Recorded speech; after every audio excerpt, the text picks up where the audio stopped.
easygoing and Yeah. like that. Nobody else. Yeah.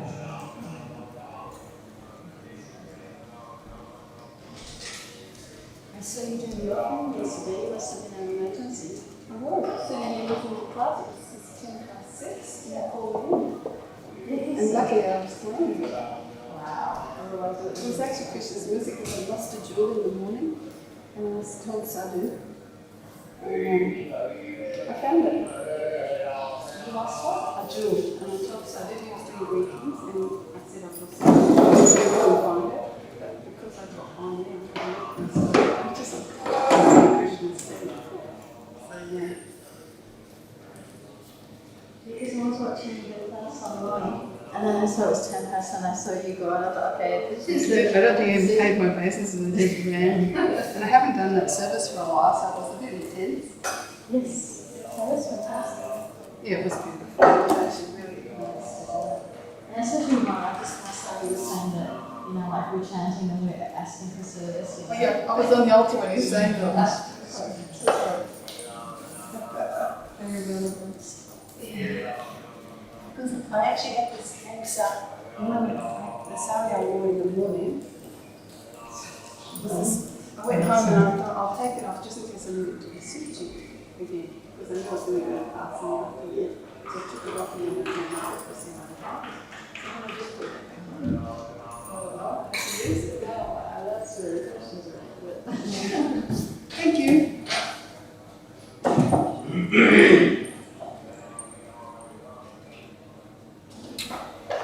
How'd I go?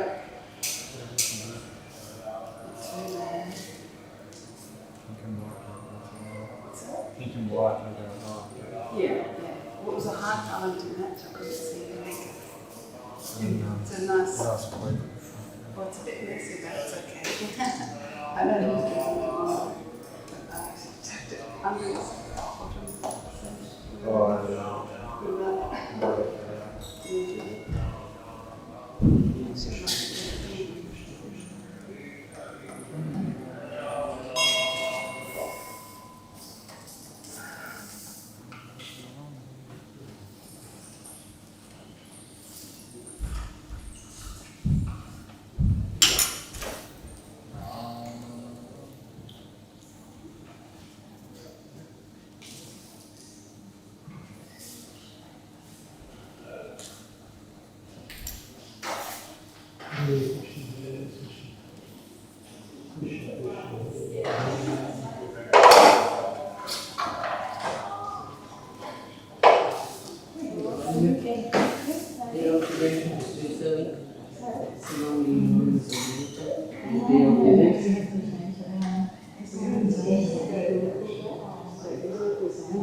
Yeah.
Jayadvaita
Sadhushri Shivan, His Divine Grace, Legacy, Bhaktivedanta Swami, Srila Prabhupada Ki Jai, His Kind Samastapacharya, Srila Prabhupada Ki Jai, Jai Vishnu Pad, Paramaham Subhadrakacharya, Asadhara Sadhushri Shivan, His Divine Grace, Bhakti Siddhanta Saraswati Goswami, Srila Prabhupada Ki Jai, Ananta Koti Vaishnava Vrinda Ki Jai.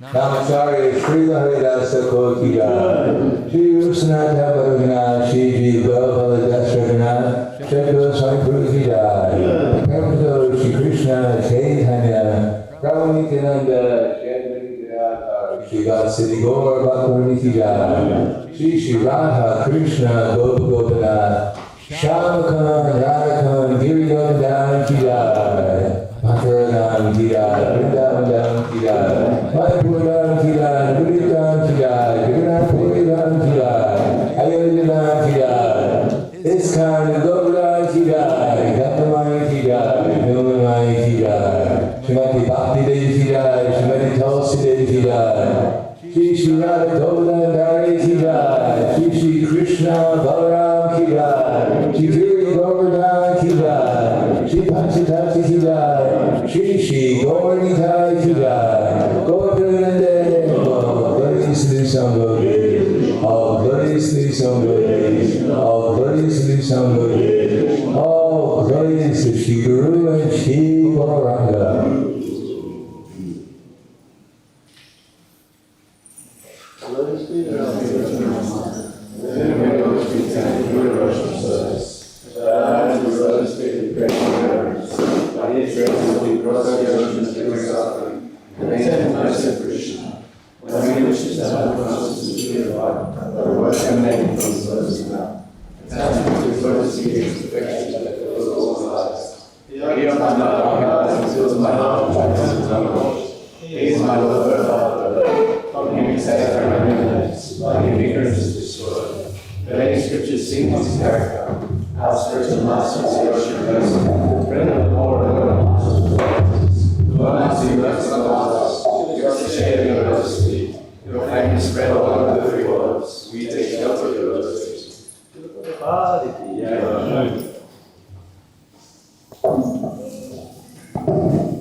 Hare Krishna.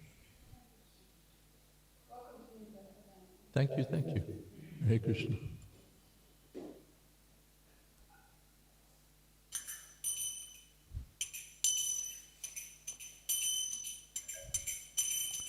Jaya Radha Madhava Kunja Bihari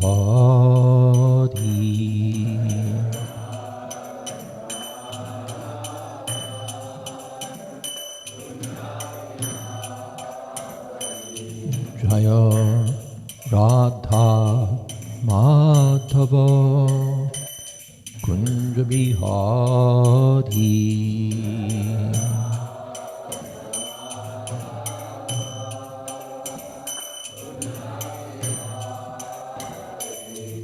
Jaya Gopi Jana Vallabha Girivardhari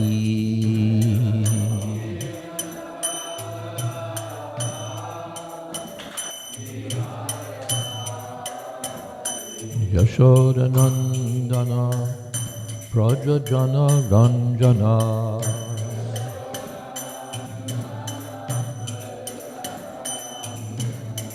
Yashodanandana Prajajana Ranjana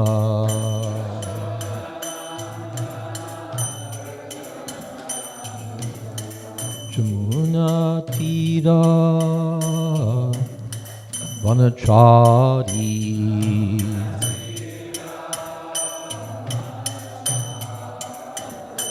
Jaya Radha Madhava Kunja Bihari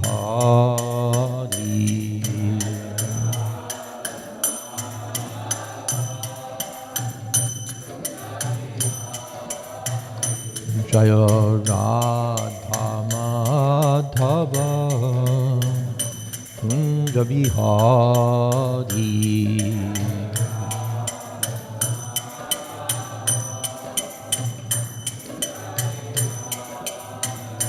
Jaya Gopi Jana Vallabha Girivardhari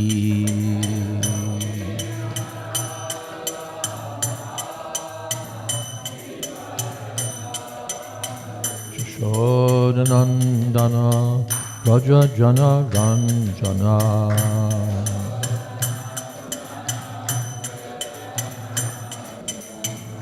Jamuna Tira Vanachari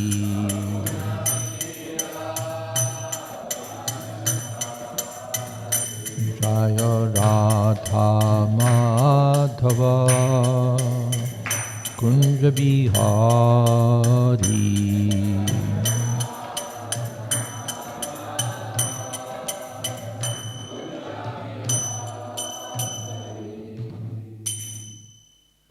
Jai Om Vishnuvad Panamansa Parivrajagacharya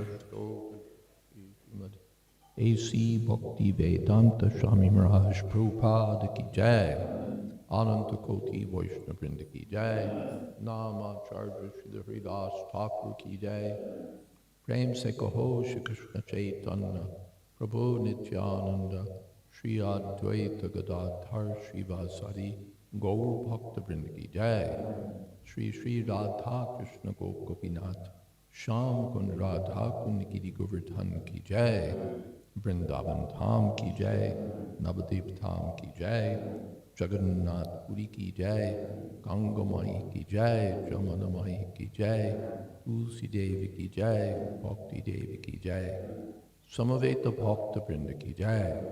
All glories to the assembled devotees. All glories to the assembled devotees. All glories to the assembled devotees. Gaur Premanande. Hari Hari Bol. Till when does the class go? 8:30.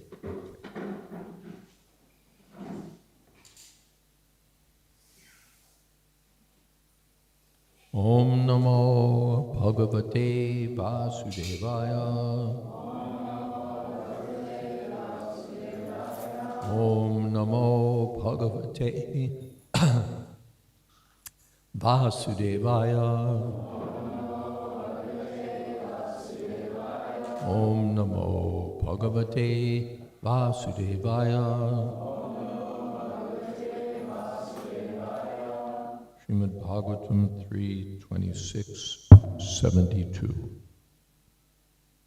Tam asmin pratyag atmanam dhiya yoga pravrittaya bhaktya viraktya jnanena vivichyatmani chintayet tam asmin pratyagatmanam dhiya yoga pravrittaya bhaktya viraktya jnanena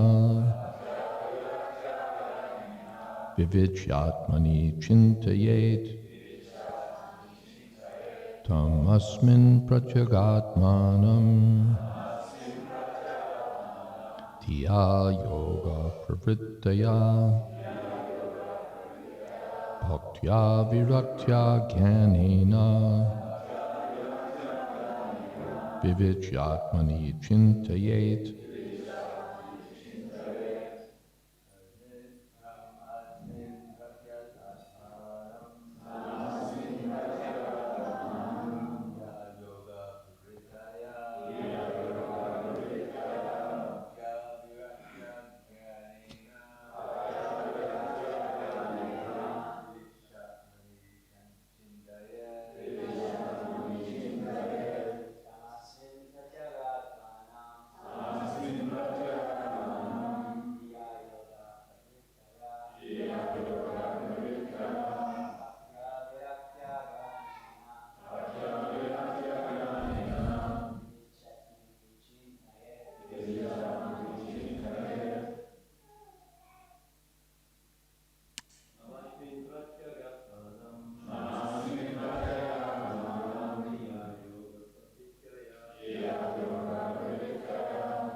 Ladies.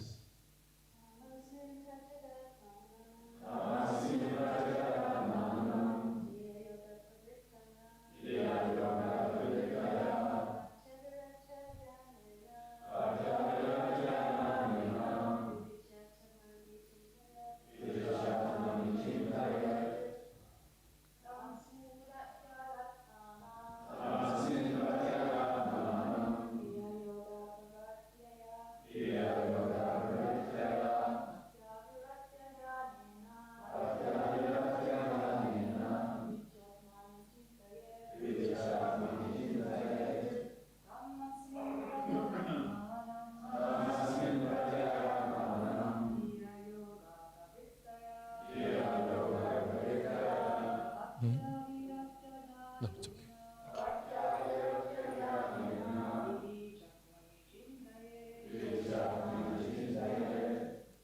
Tam upon him, asmin in this, pratyak atmanam, the supersoul, dhiya with the mind, yoga pravrittaya, engaged in devotional service, bhaktya through devotion, viraktya through detachment, jnanena through spiritual knowledge, vivicya considering carefully, atmani in the body, chintayet one should contemplate.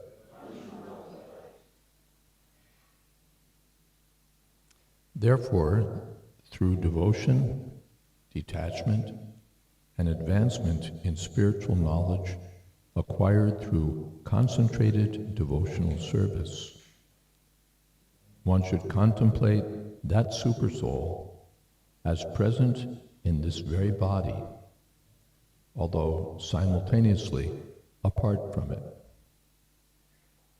Purport: one can realize the Supersoul within oneself.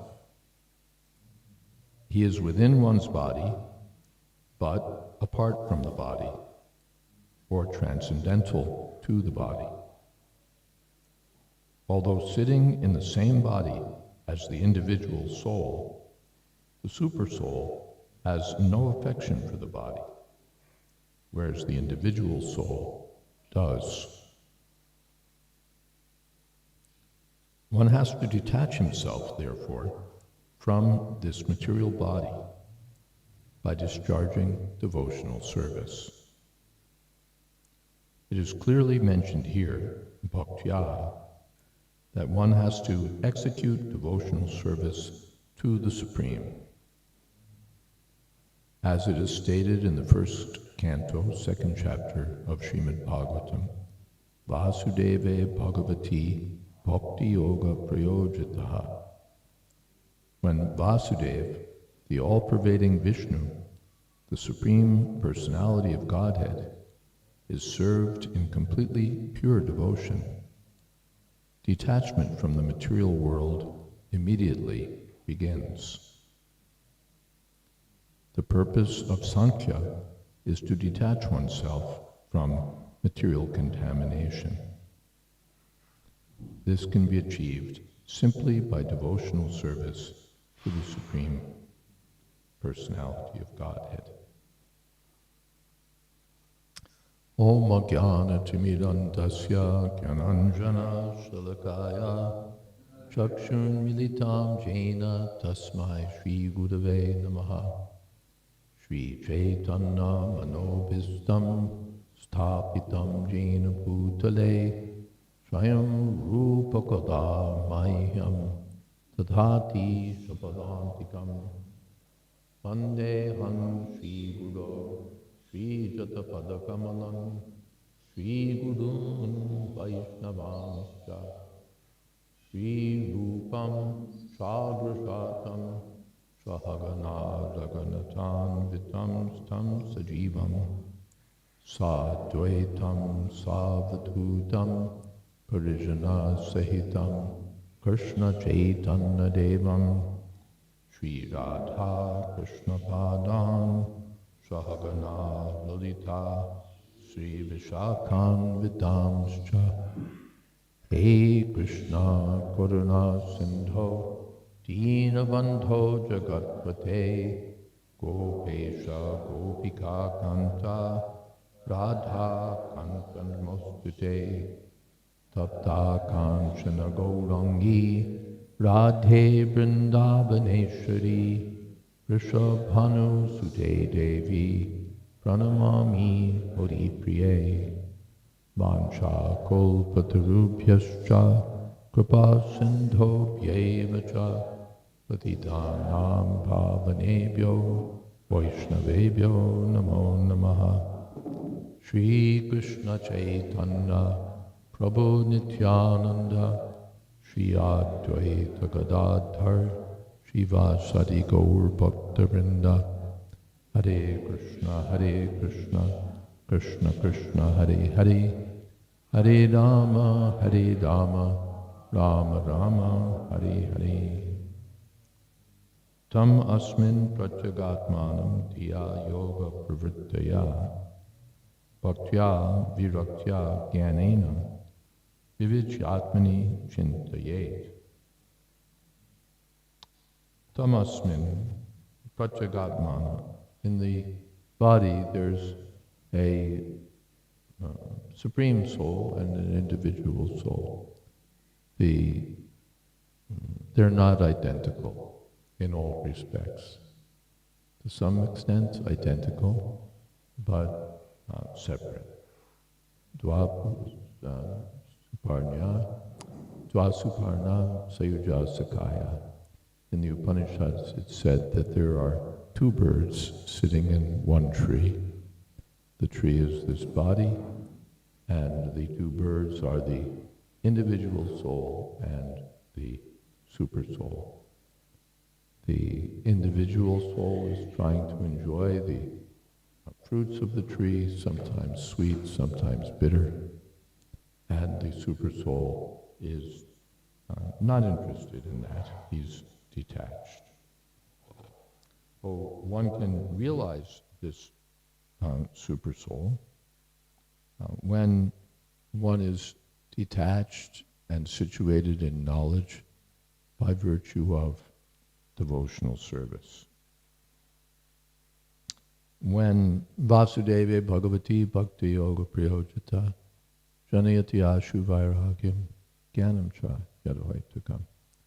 When one is engaged in devotional service, then automatically knowledge and detachment will develop. Bhaktya Shruta Grihitaya. Devotional service is supported by transcendental knowledge and by detachment.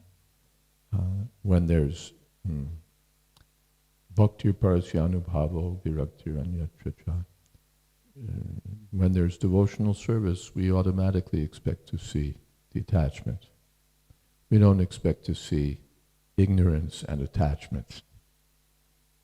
Knowledge and detachment. Detachment means from this material body and that which is related to this material body, ameti, and attachment to Krishna, the Supreme Personality of Godhead.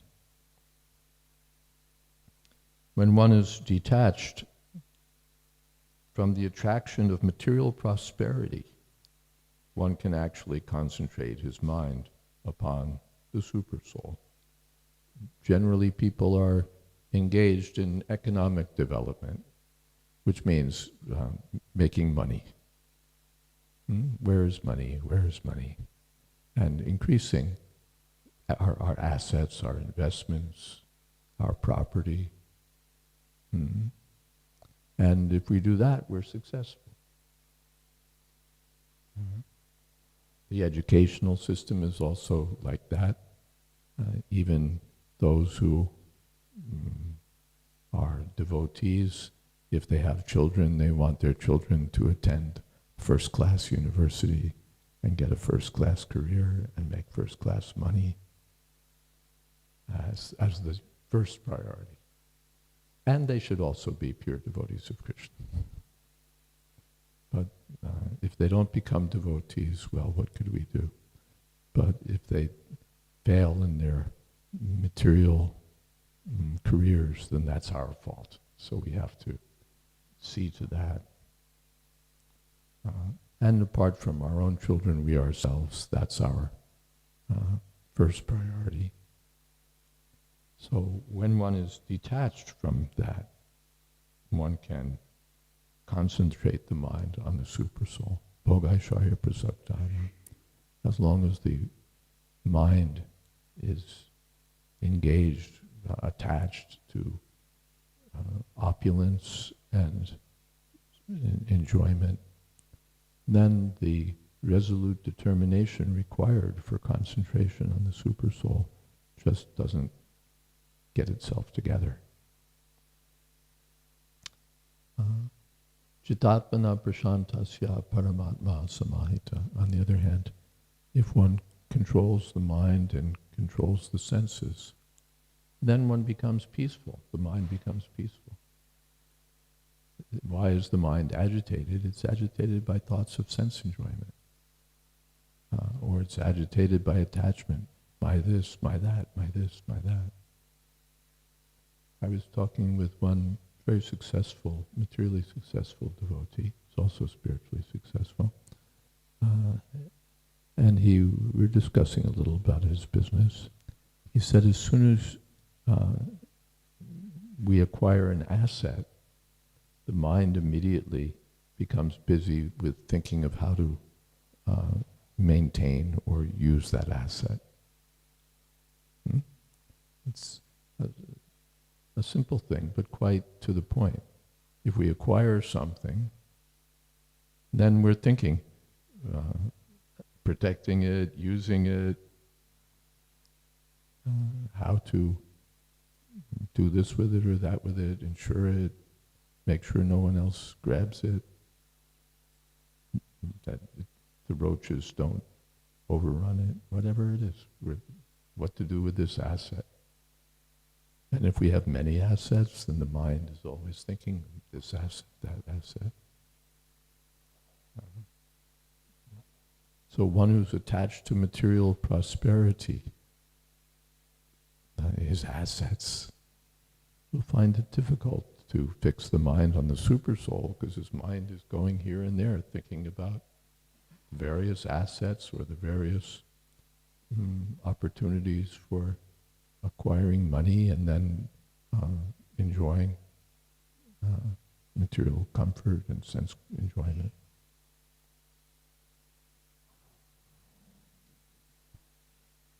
As long as the mind is distracted toward the material, there's no possibility of concentrating one's mind and intelligence upon the Supreme Personality of Godhead or his partial representation, Supersoul. In other words, one cannot concentrate one's mind and energy upon the Supreme unless one is detached from the material world. Following detachment from the material world, one can actually attain transcendental knowledge of the absolute truth. As long as one is entangled in sense enjoyment or material enjoyment, it is not possible to understand the absolute truth. This is also confirmed in Bhagavad Gita 1854. One who is freed from material contamination is joyful and can enter into devotional service, and by devotional service he can be liberated. Brahmabhuta prasanatma madbhaktim labhate param.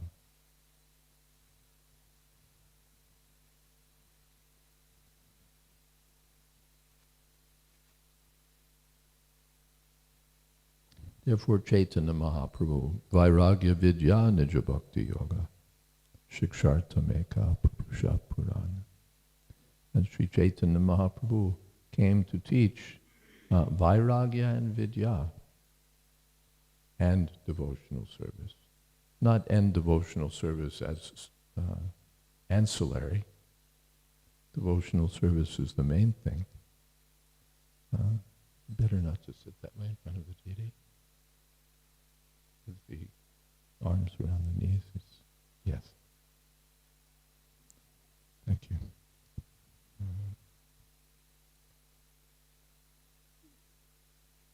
Knowledge and detachment are ancillary to devotional service, supportive of devotional service.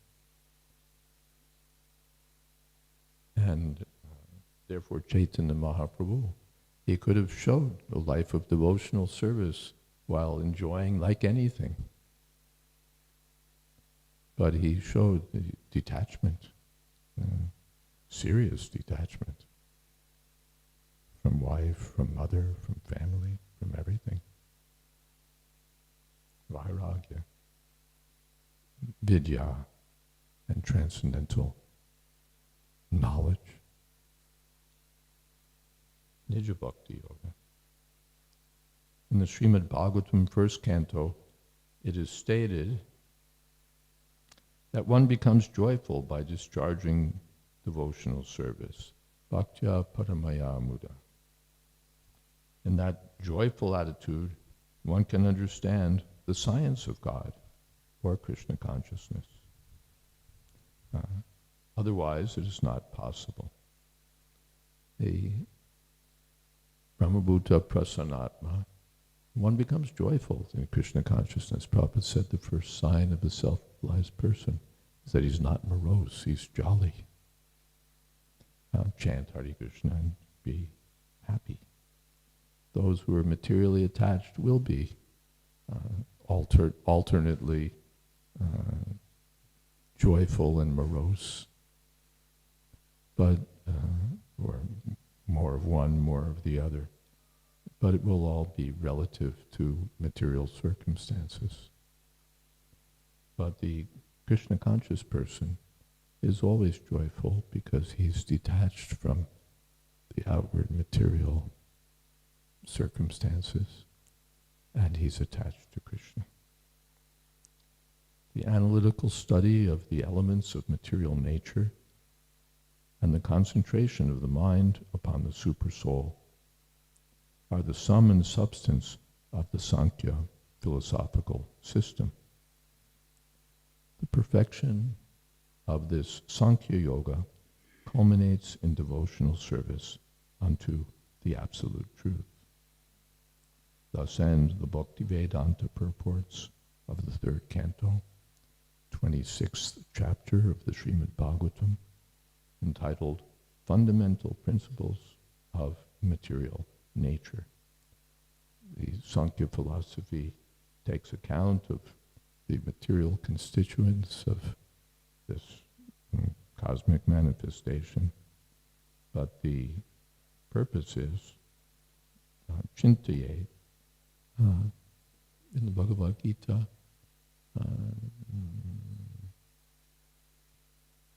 just before Yato Nischalati, what is that, right?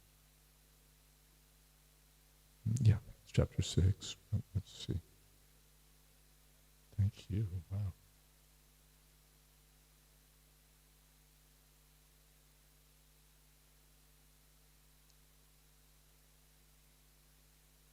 Yes. Atma samstam mana kritva na kinchid api chintayet.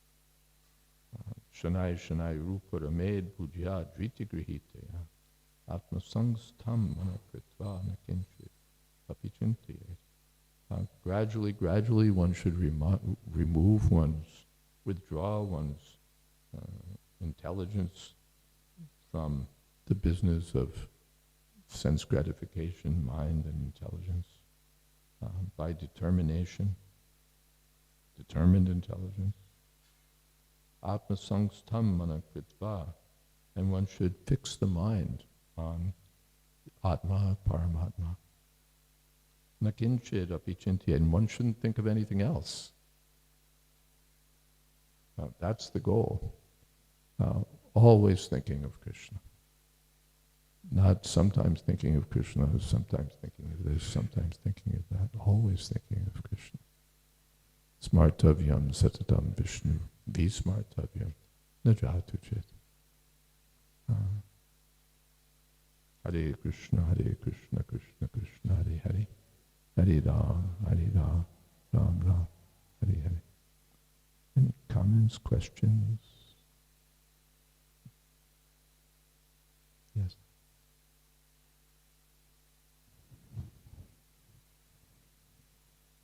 Atma samstam manakritva.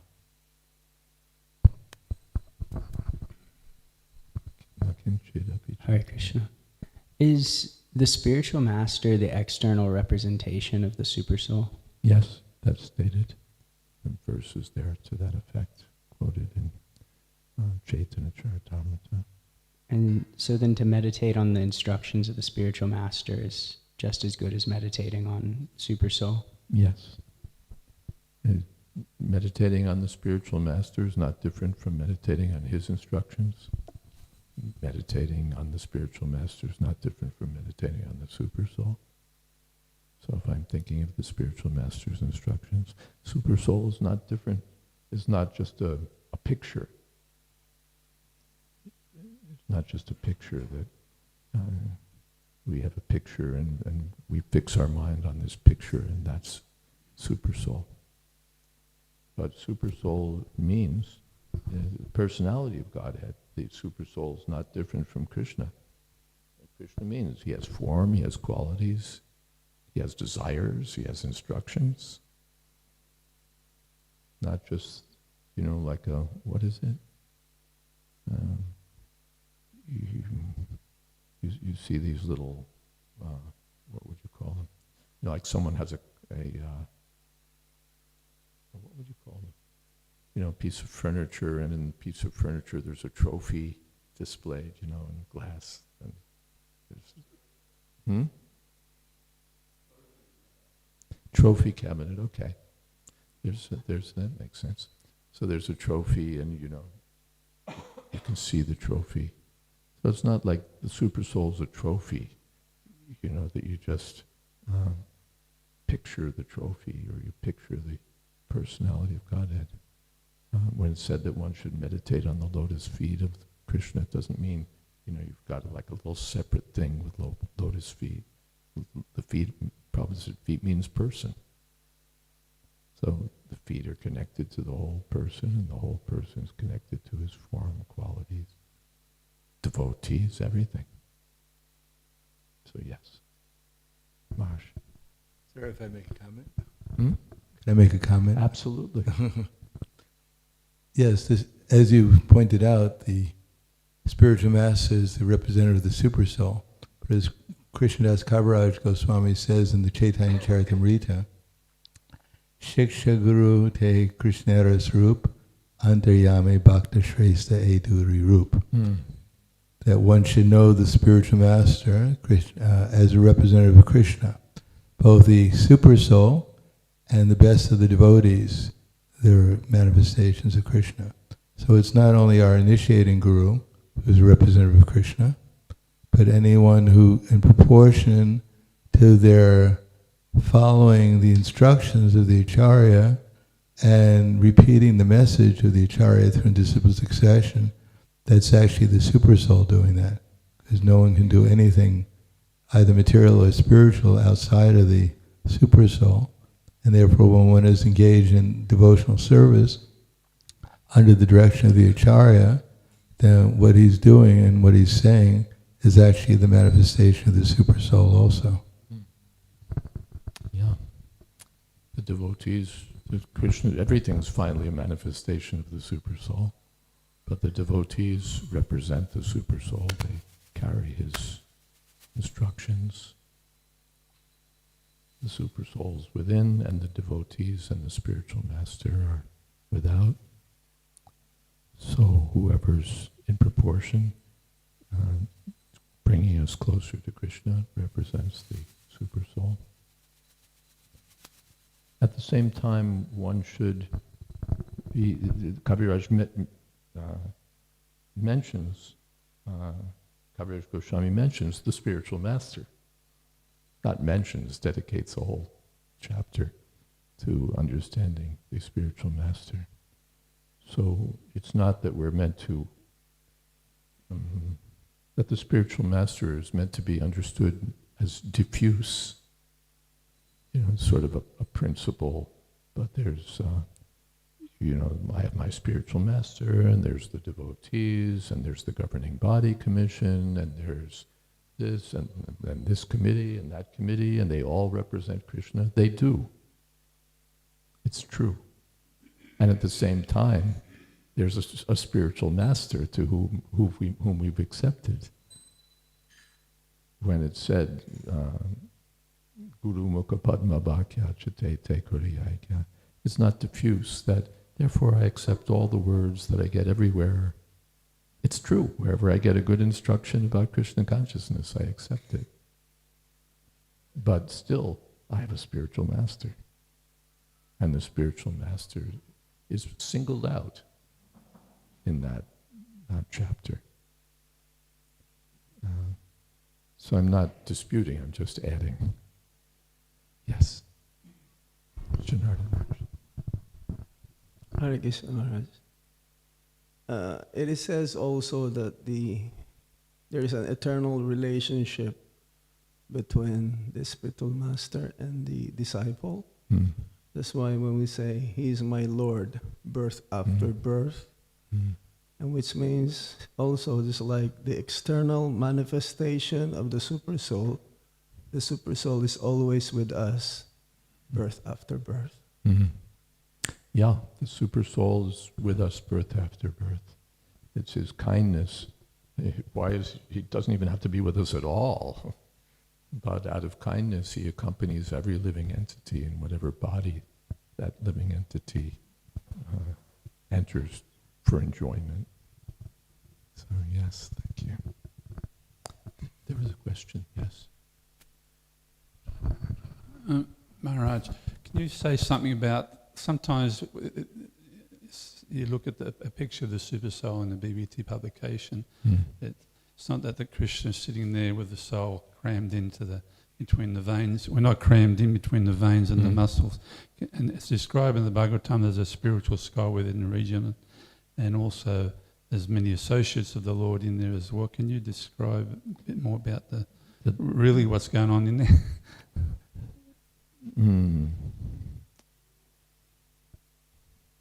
That's very difficult to describe what's going on. Andantarasta paramanu chayantarastam.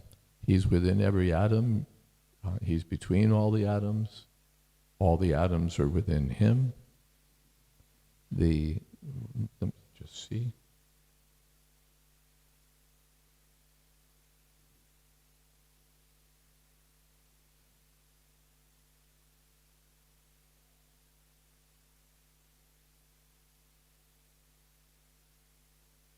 Yeah.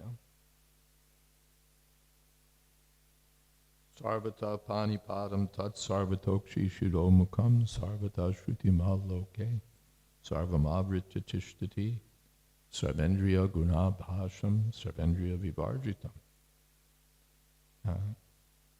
asaktam sarvabhichaiva nirgunam gunabhokvachat vihir antascha bhutanam acharam charameva chat sukshmatvat tadavigyayam durastam chantike chatat avibhaktam chabhuteshu vibhaktam ivachastitam bhutapartra chatajgayam prasishnu prabhavishnu cha. The jyotisham apitaj jyotis tamasa paramuchyate jnanam gayam gyanagamyam hridi sarvasya vishtatam. This is 13th chapter. Super Soul, he has his hands and legs everywhere. His faces are everywhere. His ears are everywhere. He pervades everything. He has full complement of senses, and yet he has no senses. No material senses. He's completely detached, but he's maintaining all the living beings. You know, a family man maintains his family because he's attached. If I weren't attached to my family, why would I bother to maintain all those people? But Krishna is completely detached, and yet he's maintaining all living entities. Sukshmatat tadavigyayam. He's unknowable, avigneya, because sukshmata, he's exceedingly subtle. We can understand, like a desk, it's pretty tangible, color and the hardness and what it's made of and the shape. But the more subtle you get, once you get up to like fire, it's more subtle. Air is more subtle. It has no color.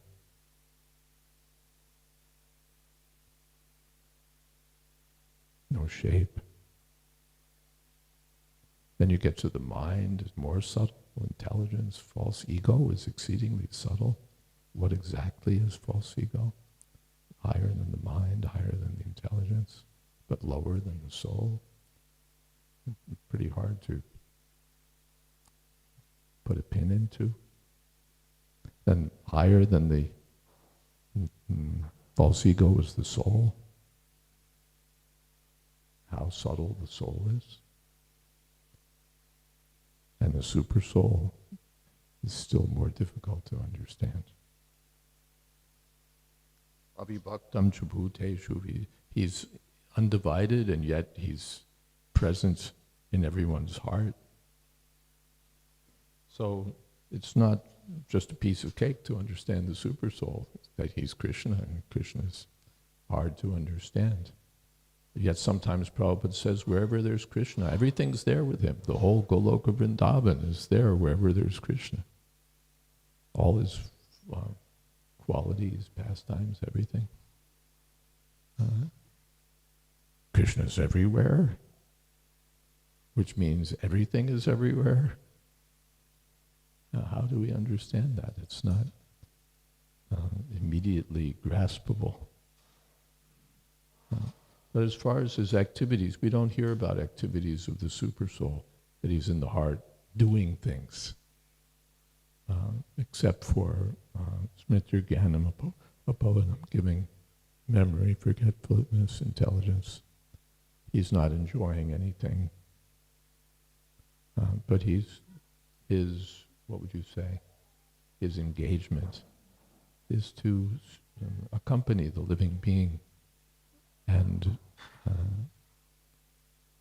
see to his welfare, finally.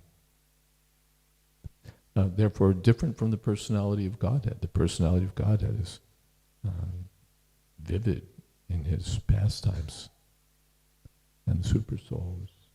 Therefore, the yogis are more interested in the Supersoul.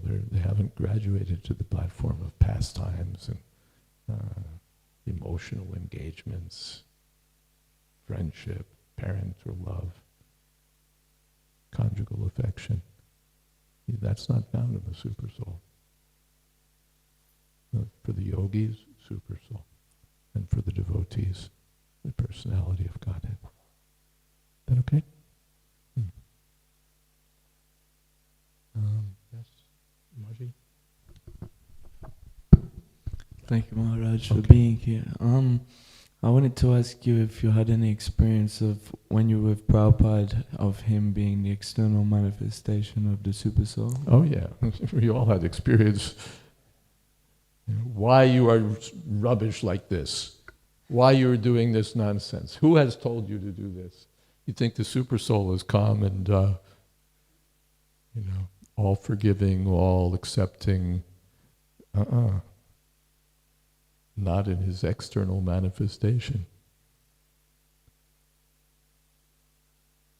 You'll be intelligent in 100 years.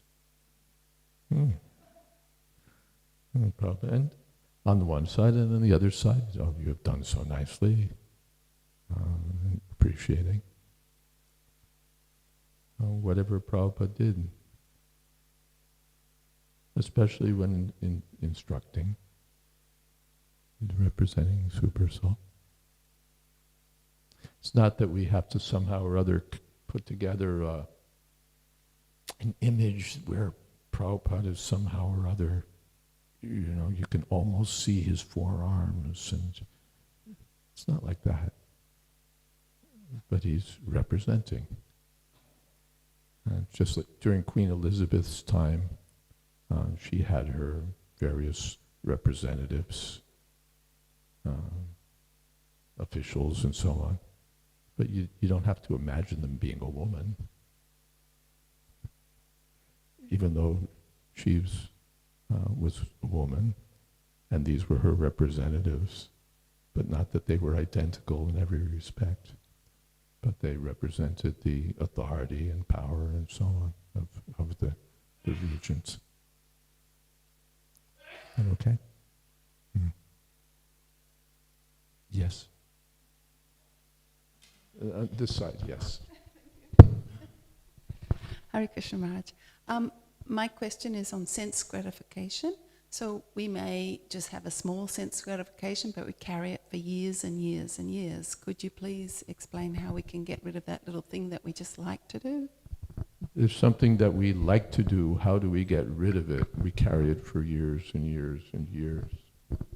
It's not that you have to get rid of everything. That whatever I like, I have to dump. First thing is, anukul yasya sankalpa, pratikul yasya varjana. If it's favorable for devotional service, it can be accepted. If it's unfavorable, then we should reject it.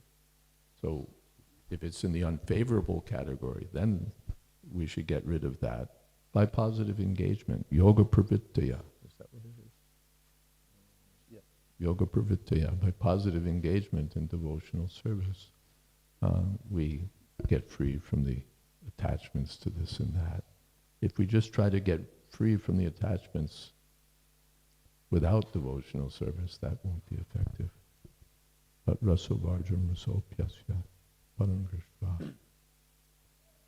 Then within devotional service, those things that are favorable, sometimes they're favorable and sometimes under other circumstances they're not so favorable.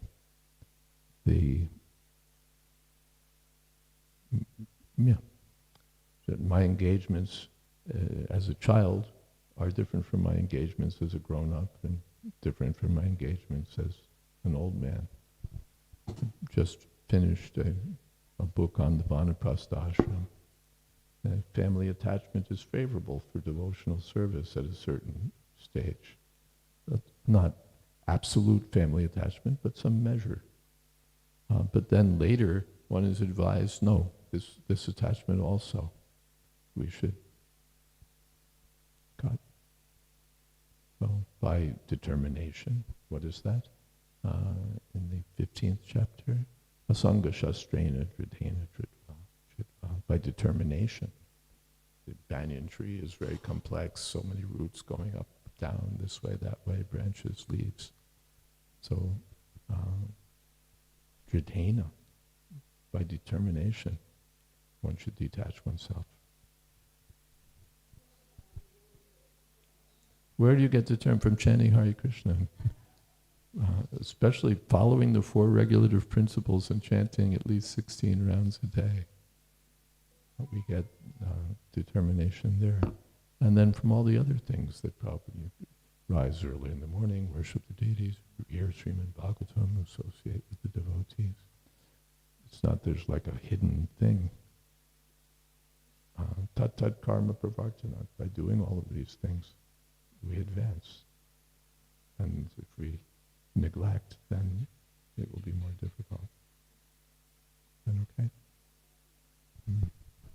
Yes. Thank you, Maharaj. You mentioned earlier that... I should add one more thing. And we get association by associating with, determination by associating with those who have determination. Important. Yes, I'm sorry. Thank you. So different ISKCON gurus, they can sometimes be in conflict. At least their instructions can be very, very different from each other. And at this point in time, I don't have the qualification to distinguish or discriminate between which guru is following Prabhupada more proportionately than the other. And yet the instructions remain sometimes even opposed or in conflict. So how to distinguish in these points? How to distinguish? Well, first question is whether we have to distinguish. Or have we been appointed to the bench that, the various ISKCON gurus are going to appear as witnesses, and then we have to decide and issue our verdict? Is that part of our duty? Is that part of what we've been called upon to do? Does it really matter to us very much that this guru thinks we should do this and that guru thinks we should do that? Is it really... is it pertinent, or is it just the hottest thing on Facebook at the moment? If we have our guru, then other gurus can have their opinions. I have my guru to follow, and let others follow their guru. That's the principle. To follow the instructions of one's guru.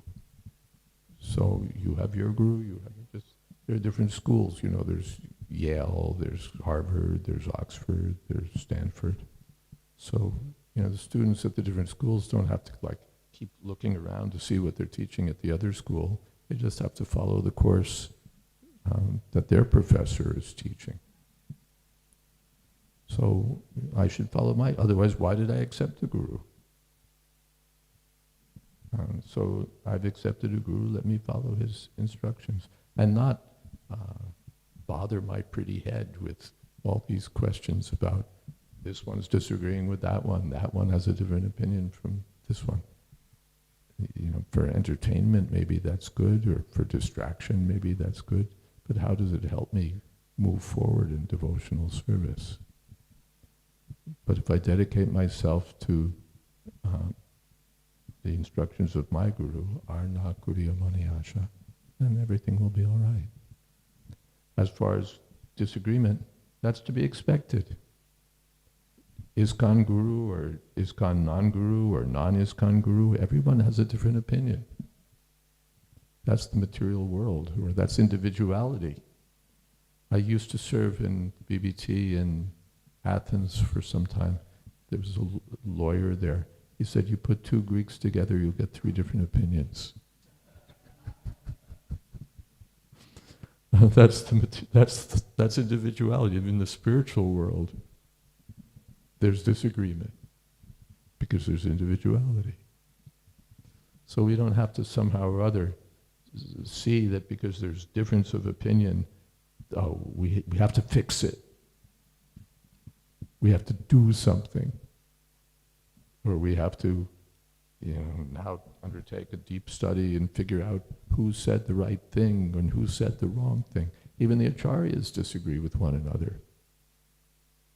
You read so many verses in Srimad Bhagavatam, and this acharya says one thing, another acharya says something else. Totally different. So it's not for us to say, well, Jiva Goswami had it right and Vishwanath Chakravarti Thakur had it wrong. We don't have to decide these questions. We just appreciate their different points of view. And even if we don't appreciate, I respect all the different opinions, but this is what makes sense to me. All right, I'll go with that. But not that because I chose Jiva Goswami's point of view, now I'm down on Vishwanath Chakravarti Thakur. It's not like that. Is that okay? Yes, Maharaj, thank you. Just a little subtlety. I agree with what you said. But then again, as Prabhupada writes in the Bhagavad Gita, that blind following and absurd inquiries are condemned, that one should not only hear submissively, but one should get a clear understanding through submission, service, and inquiry. So sometimes two devotees are saying the same thing from different points of view, and they're really saying the same thing, but we don't understand it's the same thing. So we don't have to, if we don't understand, then submission, service, and inquiries will help us understand better and see the unity of what they're actually saying. Nice.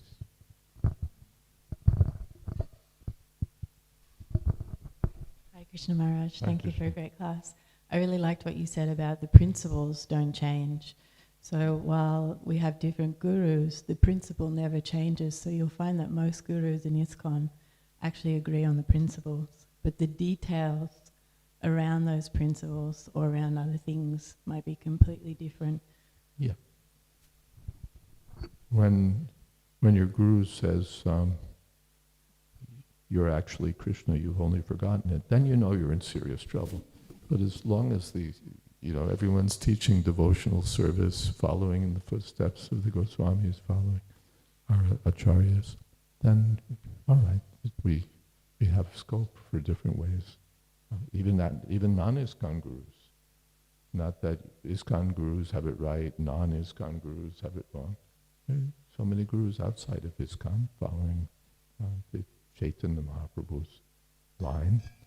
Not that, well, he's not an ISKCON guru, so whatever he says is just we have to have a broad mind. At the same time, we follow our guru. Yes. That's what Prabhupada says. He says, don't listen to my God brothers, because if they say something different, that may be there. I may not listen to them, but I respect them. Respect will always be there. Yeah. For everyone. Not that, again, there's a different opinion from some other guru. So, all right. But my guru told me to do this. Good. Even that guru will say, all right, your guru told you to do this, do it. Not that I disrespect And we need to be a little careful also, not that, we need to be a little careful. Harikesh told the story that when he was Prabhupada's secretary one time, he said, sort of supporting Prabhupada's mood, how could these disciples of Bhakti Siddhanta Saraswati Thakur be such rascals? And Prabhupada blasted him. He said, my Guru Maharaj never had any disciples who were rascals. He said, I can call them rascals, but you cannot.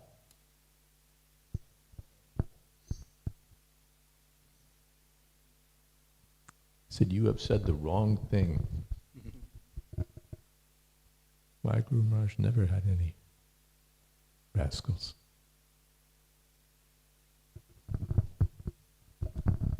Sometimes we may have different authorities. Our initiating guru is an authority. We may even have Shiksha gurus. We may have the GBC or a temple president. So if we don't understand and we think there's a difference in what they're saying, then we should let them work it out and come up with something that can give us a clearer direction that they can agree upon. It's not really our business to reject authorities. It's our business to find out what actually Krishna wants us to do. We can only do that when our authority, Guru, Sadhguru, and Shastra, are all saying the same thing. Otherwise, it may be confusing for us. Well, ideally, there'll be agreement between everyone and everyone, but there, subjectively, that there isn't always agreement, and at least from my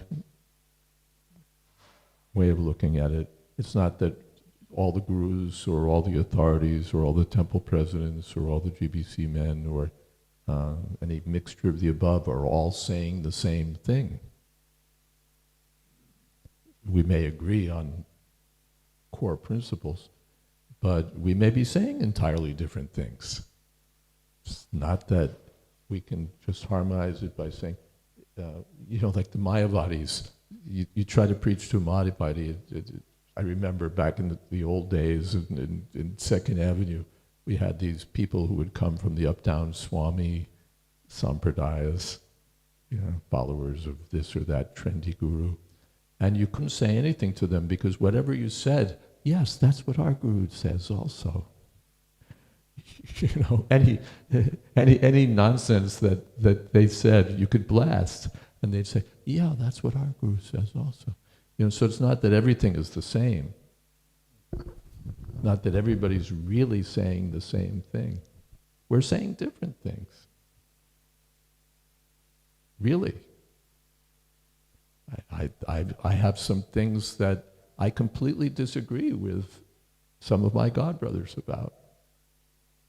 I disagree with some of our sannyasi godbrothers. I disagree with some of the GBC men. I disagree with the entire GBC on some matters. It's not that we're really saying the same thing. I'm saying that's rubbish. And they're saying, you're rubbish. So there's certainly room for discussion. I should maybe get together with them and say, how come you look at it this way and I look at it that way?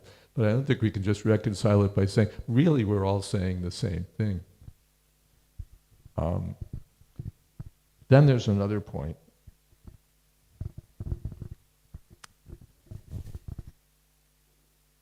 Well, maybe I'll relate a dream I had. Dreams don't have authority in our movement.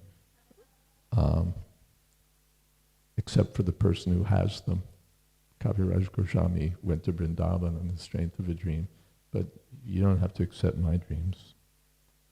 But I had this dream many, many years ago during the time when there were zonal gurus and all. I won't tell you the whole context, but Well, I won't tell you the whole dream, but the essence of the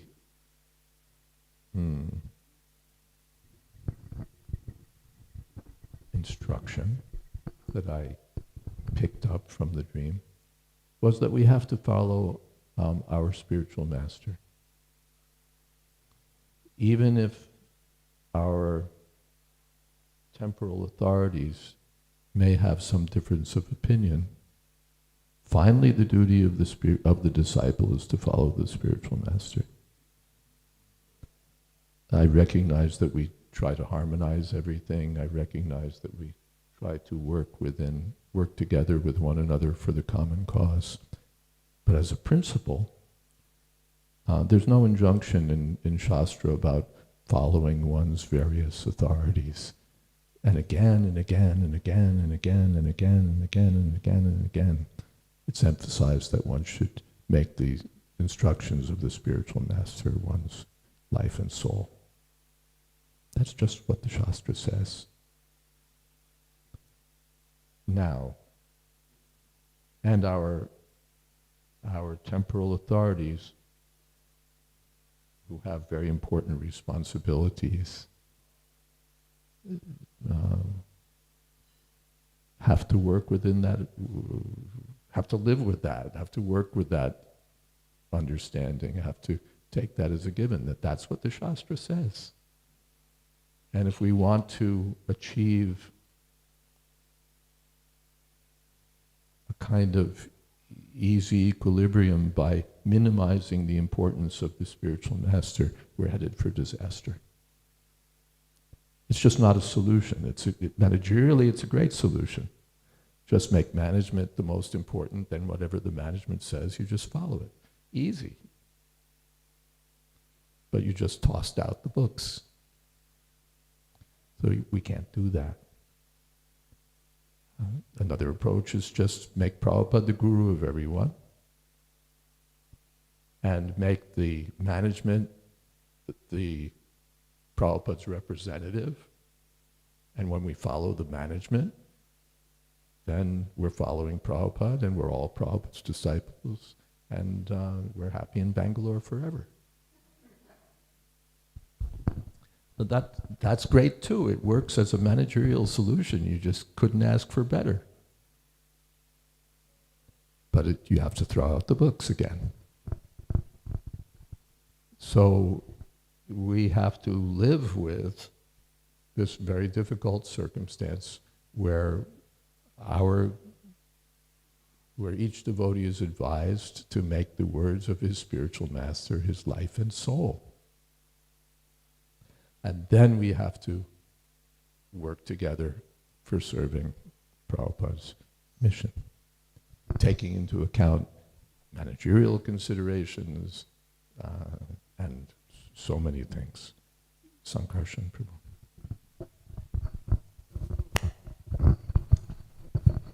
What about a situation when Godbrother says that I understand how to guide you better than your spiritual master does? You follow me instead of your spiritual master, and you can put my picture on the altar and take your guru's picture off your altar.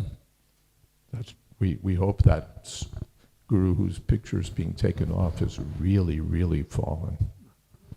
Otherwise, the guru who told us that is really, really in a difficult position. That's extreme. That's extreme. The business of the Shiksha gurus or the other devotees is to encourage us in following our spiritual master. Then it works. Otherwise, if we're all here to say your guru had it wrong, then we're definitely not saying the same thing. And we're headed for conflict. That may be, if your spiritual master is telling you to take LSD, well, yes, then take his picture off the altar, because we've really gone into the rocky territory. But assuming that we haven't reached that sort of disastrous territory, even though we may have a difference of opinion, This guru thinks we should do that. This guru thinks we should do something else. This guru's outspoken one way, the other's outspoken the other way. But not, otherwise to save the ship, we sink it. No, we shouldn't do that. Yes.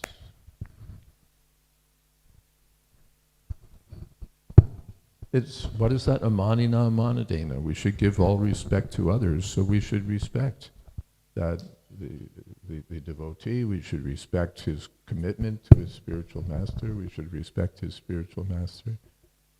Not that we want respect, we want to give respect. I was on Padayatra. We were at some engagement, I forget where it was, but the one Gaudiya sannyasi, I forget if he was a sannyasi anyway, Gaudiya Vaishnava. And at the end of the kirtan, he chanted the Premadhvani, and he included Apka Apka Guru Maharaj Ki Jai. All glories to everyone's own spiritual master. It's distributive, to each and every one of your gurus. All glories. This is Vaishnava. Yeah, where did that microphone go? Hare Krishna, Maharaj, thank you for the class. You mentioned that the spiritual master is, at the end of the day, we follow the instructions of the spiritual master. I've known cases where the spiritual master sometimes... Some form of, at the temple, what? Like temple devotees, they follow the temple management authorities, but yes. Mostly nowadays, most of the devotees are congregation devotees. And I've heard... Most of the devotees are congregational devotees? So they don't... they do what they can in terms of giving service. Yes. And I've heard cases where spiritual masters, they instruct the disciple to do something because they don't want the disciple to leave. So the disciple may say, the spiritual master wants them to serve in a certain country, and they say, oh, Guru Maharaj, I've moved here, please give your blessings. So the spiritual master actually said that, what can I do? I give blessings, otherwise they'll be disobeying the third order. They'll be doing the third offense of disobeying the spiritual master. And then another case where the spiritual master says, oh, they said I'm only able to chant 10 rounds even though they've been initiated. He said, okay, just continue and keep going, because he doesn't want to discourage them and leave.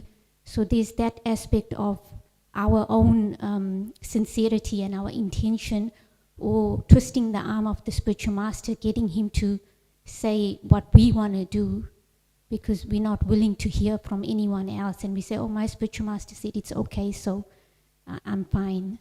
Well, okay, that was a complicated question. The spiritual master, first of all, there's lots of devotees who don't stay in the temple, they live outside, they're not directly working under a temple commander or a temple president, they have their own ashrams. And sometimes they get different instructions. Maybe they want to go to preach they want to go live in New York City, and so they say to the Guru that, Guru Maharaj, I want to live in New York City. And really the spiritual master doesn't want them to go to New York City, but he says, well, all right, if you really want to go to New York City, fine, you have my blessings. Or the disciple says, Guru Maharaj, I can't chant my 16 rounds for X, Y, Z reason. Is it okay if I could chant 8 rounds? And the spiritual master says, well, and maybe he gives him permission to chant 8 rounds because he's got some idea that, well, if at least I can get him to chant 8 rounds, then maybe I can up it to 10, and so on, whatever the thinking is of the spiritual master. So that was the background of the question, if I got that. And then the question itself comes to, let's see if I got it right, are we twisting the arm of the spiritual master by that sort of an approach? Sometimes we're twisting the arm of the spiritual master, or sometimes we're just looking for a stamp of approval for that I can then turn around and show to my other authorities and say, see, this is what Guru Maharaj told me to do. I'm not even twisting his arm, I'm just somehow or other, I got a letter, I spoke to Guru Maharaj, or his secretary told me, or this or that, any which way that I can get some sort of evidence that what I want to do is really what he wants me to do. That's one instance. Another instance is that, yes, I'm twisting his arm. Prabhupada, I know of one instance where he gave permission for something he didn't want to give permission for, but he said, if I don't give permission, then he'll do it anyway, and then it's Guru Aparad. So that may be there.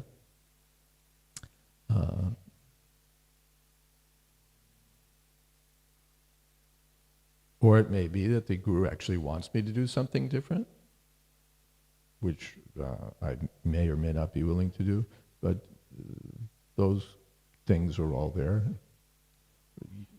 Should we twist the arm of the spiritual master? No, we should try not to do that. We should let our arm be twisted. That's who we are. But did I miss something, or what? But you have to speak loud and into a microphone. If Praladhananda Swami gives you the microphone, then...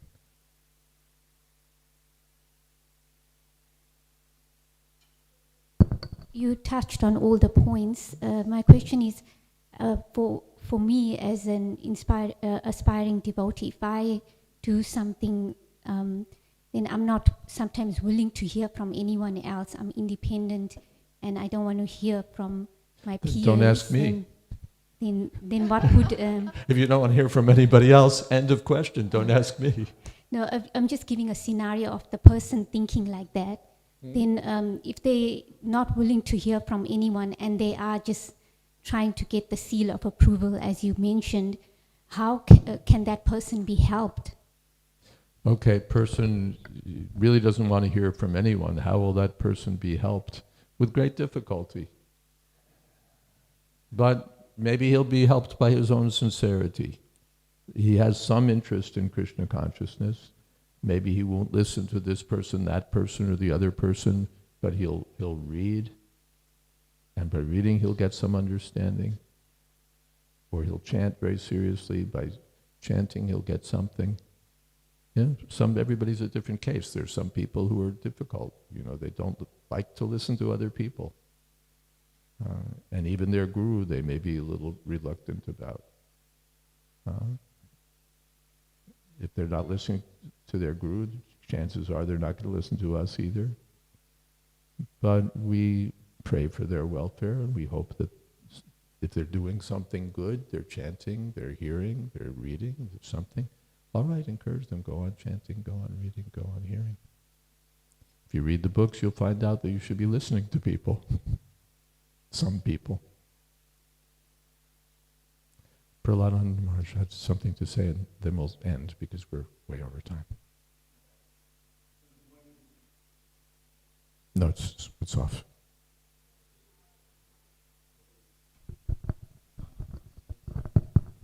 Hare Krishna.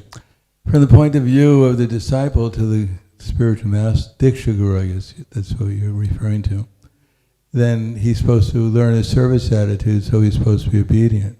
Yeah. From the point of view of the spiritual master who's taking that role, then he has to be obedient to his spiritual master. Yes. And in our case, it's our founder Acharya Srila Prabhupada. So he's not given, by his instructions, unlimited scope for the role of the guru within ISKCON. He's defined it in different ways and restricted it. So if the guru is actually going to be in line with Srila Prabhupada and get his full mercy, he has to understand what his role is within ISKCON and follow that, or else he'll be to some degree or another disconnected. I don't recall a lot of instructions Prabhupada gave about the guru and ISKCON and restrictions that you should follow, but certainly he told us to cooperate. Well, I can give some examples if you like. Sure. One of them is in the 5th chapter of the Nectar of Instruction. Prabhupada defines what the Uttama Adhikari is by not just eligibility but by faith, which means he has to be by eligibility on the third chapter of the Nectar of Instruction. One can be Uttama by being liberated, like the 4 Kumaras. By faith, one has to come to the level of bhava or prema to be Uttama according to Nectar of Devotion. And Prabhupada defines that an Uttama Adhikari is one who's assimilated the knowledge. This is the end of the 5th chapter of the 5th text. He's realized his spiritual, all the knowledge of the Bhagavad Gita. He's realized his spiritual identity, and he's realized that there's no difference between Krishna and his name, and his every word, deed, thought, and is completely dedicated to spreading Krishna consciousness. Such a devotee should be accepted as an Uttama Adhikari, and everything one has should be offered to him. On the other hand, Srila Prabhupada said, and he said, especially the brahmacharis, they beg door to door, and whatever they have, whatever they get should be offered to the spiritual master.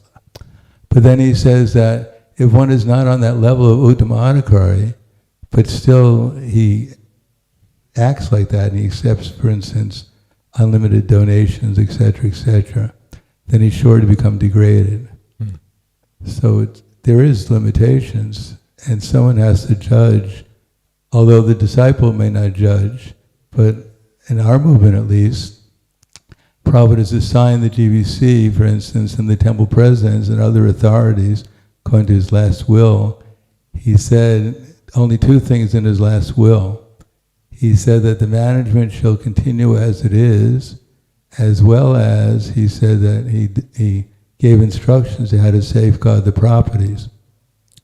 Now he didn't give any role to the guru within ISKCON, Diksha or Shiksha, for managing the society. He gave that role to the manager that he himself appointed and authorized.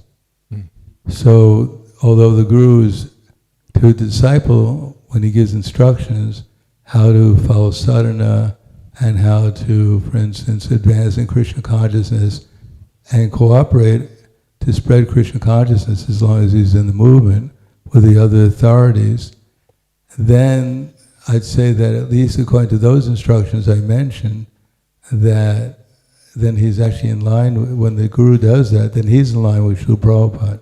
Okay. Again, I don't want to draw this discussion out, and we can maybe talk some more outside. First, of course, accept all the things that you said from the books about Uttama Adhikari and Madhyama Adhikari and so on. That's all 100% valid.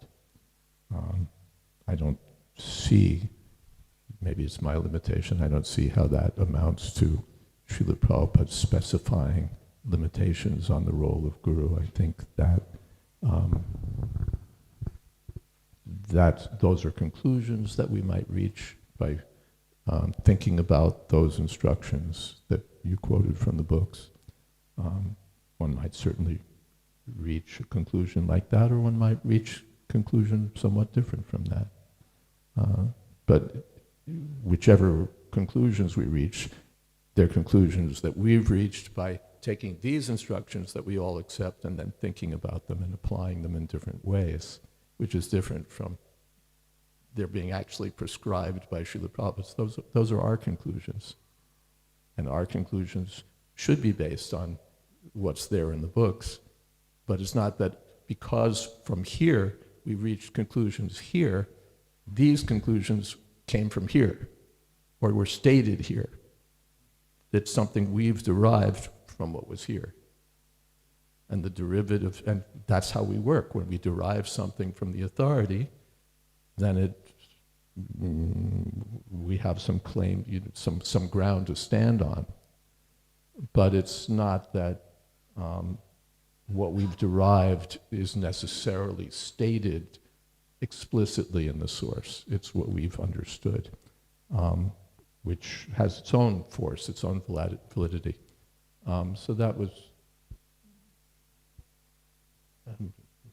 that's a point. The second point is that, yes, we need to work out if we want to have a society, and if the society is to be managed, then the society has to reconcile the roles of the various people within the society and what they do. We have an ultimate managing authority, the governing body commission.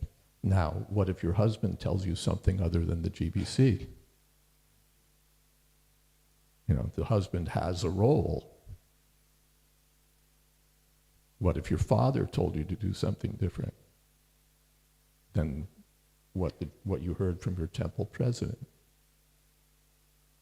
Are we now in conflict? Is the society now going to face a crisis? Somehow or other, the various members, the fathers, the husbands, the wives, the grandparents, the, whoever's somebody has to work in consideration of there being a society with its management. The society and its management has to take into consideration the fathers, the mothers, the husbands, the wives, the grandparents, the gurus, the Sankirtan leaders, anybody who's doing something. So, and how do we do that? We keep our purpose in mind, we keep our principles in mind, we keep Prabhupada's teachings in mind, and we try to serve together. Now, how we do that? That's the next 10,000 years. Yeah, so, thank you. Hare Krishna, all glories to Srila Govardhana, all glories to you.